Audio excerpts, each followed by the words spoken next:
He gave the world thousands of libraries. But first he gave his workers a private army and a declaration of war. This was the brutal paradox of Andrew Carnegie. To the public, he was the kindly patron saint of knowledge, the man who built concert halls and preached a gospel of wealth. But to the men who choked on the smoke of his steel mills, he was the iron-fisted king of a bloody empire. This is the story of how a fortune dedicated to peace was forged in the fires of industrial warfare. It's the story of the two Andrew Carnegies and the question of whether a legacy of good can ever wash away a history of greed. This is the story of the King of Steel. Our story begins not in the fiery steel mills of Pittsburgh, but in a small damp cottage in Dunfermline, Scotland. It was 1835, and Andrew Carnegie was born into a world of radical politics and collapsing industry. His father was a skilled weaver whose livelihood was systematically destroyed by the new industrial looms.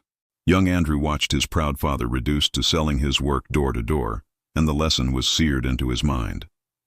In the new age of industry, you either owned the machine or the machine owned you. Facing destitution, the Carnegies did what millions of others would do. They sold their belongings and set sail for the promised land, America. In 1848, they arrived in the grimy, smoke-choked city of Allegheny, Pennsylvania. The American dream, for 12-year-old Andrew, began in the dark. His first job was as a bobbin boy in a cotton mill, working a grueling 12 hours a day, 6 days a week, for $1.20 a week. He would later write of the nightmares that haunted him, the terror of the machines. But fear didn't paralyze him. It fueled him. Carnegie was a furnace of ambition. He escaped the factory floor by learning telegraphy, mastering the complex language of dots and dashes with a ferocious intensity. His speed got him noticed. By age 18, he was the personal telegrapher and assistant to one of the most powerful men in the railroad industry, Thomas A. Scott. Scott was Carnegie's true education. He taught Carnegie how to manage massive systems, play the stock market, and most importantly, how to see the bigger picture. On Scott's advice, Carnegie made his first investment, 10 shares in the Adams Express Company, bought with money his mother mortgaged their home to provide. The dividends began to roll in. For Carnegie, it was a revelation. He wrote, "Here's the goose that lays the golden eggs." He was no longer just a worker. He was a capitalist. Throughout the Civil War, Carnegie's star ascended, managing the Union's railways and telegraph systems. After the war, with the age of iron and railroads booming, Carnegie was a wealthy man before he turned 30. He founded companies that built iron bridges, but he soon realized iron was yesterday's news. The future was revealed to him on a trip to England in 1872. There, he witnessed Henry Bessemer's new process for making steel. In a massive converter, impurities were blasted out of molten pig iron in a roaring volcano of fire and sparks, creating huge quantities of a metal that was stronger, lighter, and more durable than iron. Carnegie saw it instantly. The future would be built of steel. He returned to America a man possessed. He would not just enter the steel business, he would conquer it. Near Pittsburgh, he built the largest, most advanced steel mill in the world, the Edgar Thomson Steel Works. Here he implemented the philosophy that would define his empire. Watch the costs and the profits will take care of themselves. Carnegie was obsessed with efficiency. He pioneered vertical integration, buying up coke fields, iron ore mines, and the railroads and ships to transport it all. He controlled every step of the process, allowing him to slash his prices and undercut every competitor. The result was a river of steel that flowed out of Pittsburgh, building a new America and making Andrew Carnegie unimaginably rich. But this river of steel was fed by a river of human sweat, and all too often, blood. Life in a Carnegie steel mill was a vision of hell. Men worked 12-hour shifts, 7 days a week, in searing heat and choking fumes. The work was brutally dangerous. A slip could mean a horrific death. There were no safety regulations, no workers' compensation. The coroner of Allegheny County grimly noted, "I am called to the Carnegie mills almost every day." Against these conditions stood the unions, and at the massive Carnegie Steel Works in Homestead, Pennsylvania, the most powerful was the Amalgamated Association of Iron and Steel Workers. To men like Carnegie, the union was an intolerable obstacle to his one true god, efficiency. It stood in the way of cutting wages and installing new machinery. The union had to be broken. But Carnegie, the aspiring philanthropist, didn't want to be seen as a union buster. He needed a lieutenant, a man who had no problem being the hammer. He found that man in Henry Clay Frick. Frick was a self-made coke baron, a brilliant but utterly ruthless industrialist.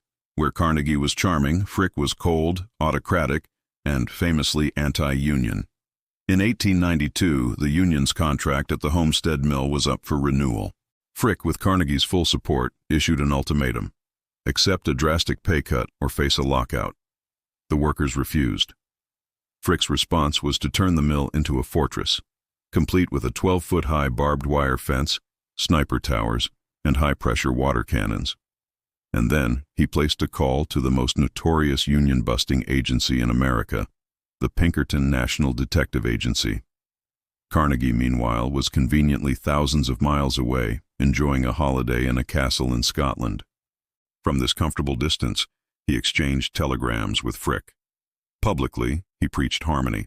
Privately, he gave Frick his blessing, writing, "We are with you to the end."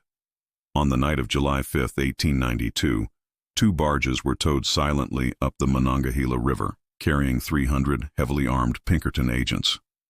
But the workers had been watching. A lookout fired a shot. The alarm was raised. Thousands of workers and their families rushed to the riverbank. What followed was a pitched battle. The Pinkertons, trapped on their barges, exchanged rifle fire with workers who took cover behind piles of steel. The battle raged for 12 hours. By the end of the day, at least 9 workers and 7 Pinkertons were dead or dying.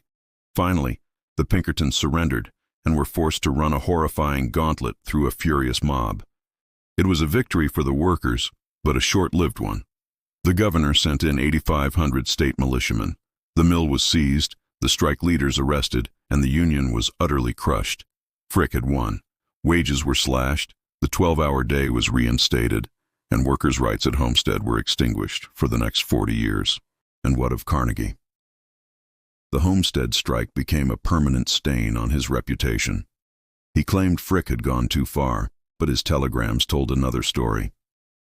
The world now saw him not as a captain of industry, but as a robber baron, a man whose libraries were built on the backs of broken men. As the 19th century turned to the 20th, the aging industrialist began to think of his legacy. He had always maintained a unique philosophy, laid out in his essay, The Gospel of Wealth.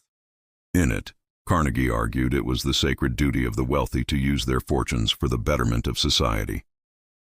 He famously declared, "The man who dies thus rich dies disgraced." The opportunity came in 1901.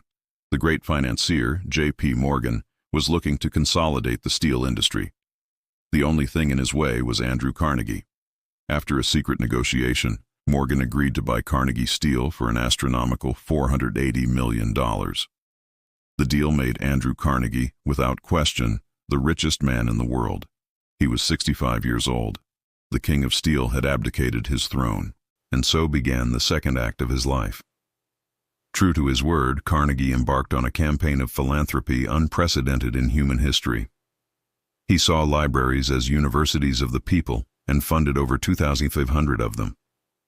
He poured money into education, founding what would become Carnegie Mellon University. He built the world-famous Carnegie Hall. His ambition was global, creating the Carnegie Endowment for International Peace. He was giving his money away faster than it was earning interest, but the shadow of the steel mills was long. A critic famously quipped he would be happy to see a library in Homestead, but one built by the community, not by a man whose money was stained with the blood of their friends and neighbors. This is the great paradox of Andrew Carnegie. Can a fortune made through exploitation be purified by philanthropy? Does building a concert hall absolve the sins committed in the steel mill? Carnegie's story is the story of modern capitalism in its rawest form. It is a story of ferocious ambition, visionary genius, and breathtaking cruelty. He died in 1919, having given away over 90% of his fortune. He had lived up to his own gospel. But the question of his legacy remains as complex and as enduring as the steel he forged. What do you think? Let us know in the comments below. Thanks for watching, and don't forget to subscribe for more stories like this.